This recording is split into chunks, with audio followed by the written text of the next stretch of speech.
Hello दोस्तों, नमस्ते, प्रणाम, श्री शिवा नमस्तभ्यम।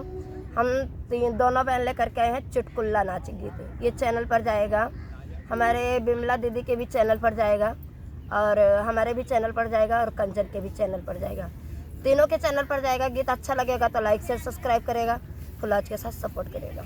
हेलो दोस्तों, मैं कंचन अपने यूट्यूब चैनल पास सभी का स्वागत करती हूँ।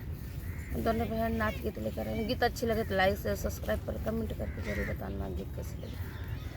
ये गोदाई देती भौजी सुंदर चुनारी, ये गोदाई देती भौजी सुंदर चुनारी, सुंदर चुनारी हो सुंदर चुनारी, ये गोदाई देती भौजी सुंदर चुनारी, ये गोदाई देती भौजी सुंदर चुनारी।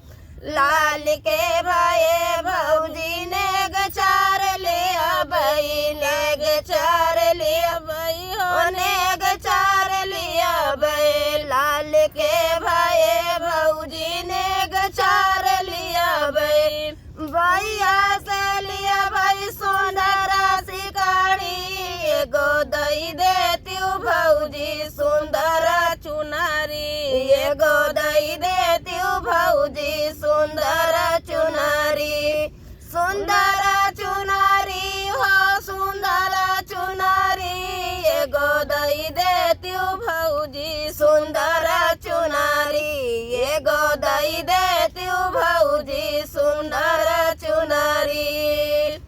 जब से आयु भौजी हमारे भावनावा, हमारे भावनवा हो हमारे भावनावा, जब से आयु भौजी हमारे भावनावा, हमारे भावनवा हो हमारे भावनवा, खुशियाँ से भर गया हमार बखरी, ये गोदई देती भौजी सुंदर चुनारी, ये गोदई देती भौजी सुंदर चुनारी, सुंदर चुनारी हो सुंदर चुनारी, ये गोदई देती भौजी सुंदर चुनारी, ये गोदई देती भौजी सुंदर चुनारी।